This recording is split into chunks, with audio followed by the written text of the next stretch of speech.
They say courtrooms are where truth lives, but the first time I walked into one, it felt more like a graveyard. You ever step into a room and feel like every single pair of eyes is asking the same question? Why are you even here? That was me that day. The air was thick, the kind that clings to your lungs. Whispers floated around. Not quite words, but heavy enough to sting. The smell of polished wood mixed with cheap perfume. Photographers crouched at the back, camera lenses blinking red, like vultures waiting for something to die. More than 300 people were crammed into that room. Every cough, every shuffle of shoes, every pen scratching on paper, it all echoed like a verdict. And there, right at the front, sat Nathaniel Cole, my father, and the family he built after me. Perfectly dressed. A dynasty framed in expensive suits and posture so rigid it could cut glass. Beside him, Julia in her ash-gray dress, her son Daniel squirming in his seat. They looked like royalty waiting to be crowned. And me? I sat in the back row alone. I never belonged in their frame. Never did. When the judge called the room to order, I thought I was ready. But Nathaniel didn't wait for his turn. He stood, voice sharp enough to pierce the silence. I object. This young man is not my biological son. As of today, he no longer carries the Cole name. It was like glass shattering in slow motion. Gasps, murmurs, a pen hitting the floor somewhere behind me. Daniel let out a cry, small but piercing, the only honest sound in the room. Julia's face drained of color, and her hand shook against the armrest. But me, I didn't blink. I smiled. Not smug, not cruel.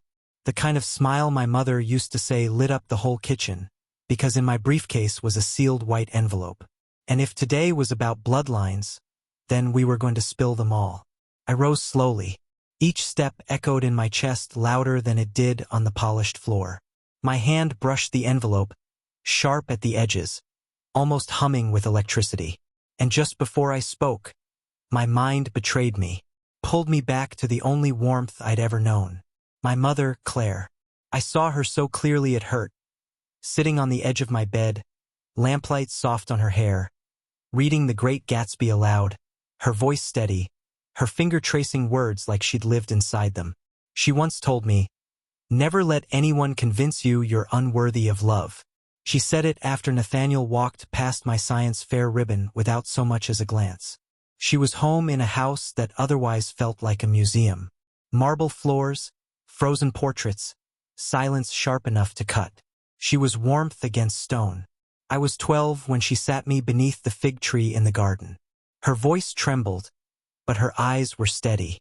She told me Nathaniel wasn't my father, but it didn't matter.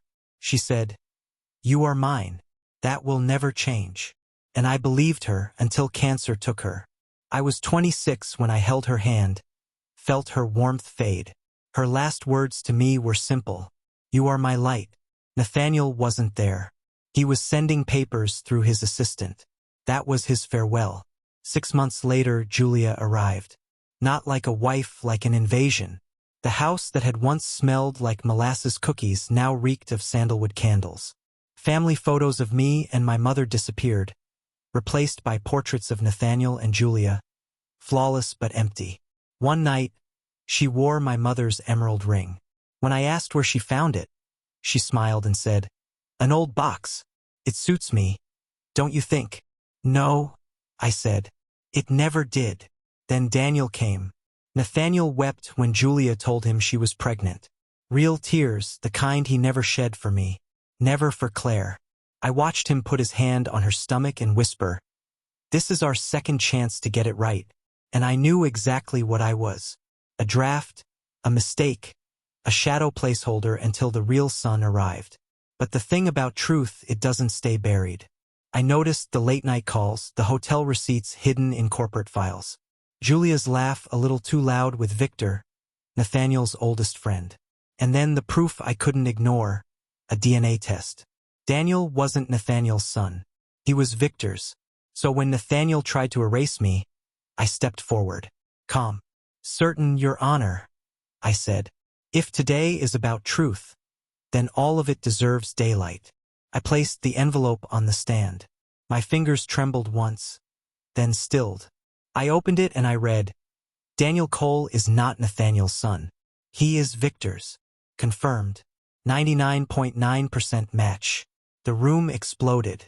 Julia screamed, her voice so sharp it cracked. Victor bolted for the door, footsteps pounding with guilt. Julia tried to follow, dragging Daniel by the arm, but she stumbled on the carpet and went down hard. Gasps rose like waves around her.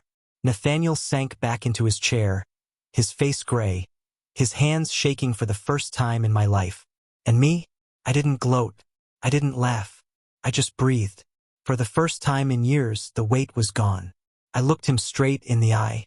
You're right, Nathaniel. I'm not your blood. Claire told me that years ago. But she also told me love is a choice. She chose me. You've only ever chosen power. Silence. Thick. Heavy. And in that silence, I felt her. My mother. Not in the marble halls, not in the name, not in the dynasty, but here in the truth. I walked back to my seat. The envelope was empty now, but my hands were lighter than they had ever been. That night, I played an old recording of Claire reading Gatsby. Her voice filled the room, soft, steady. You never really know how strong you are until the truth is the only thing you have left. And sitting there in the glow of my apartment, I finally understood. I wasn't erased. I wasn't forgotten. I was my mother's son.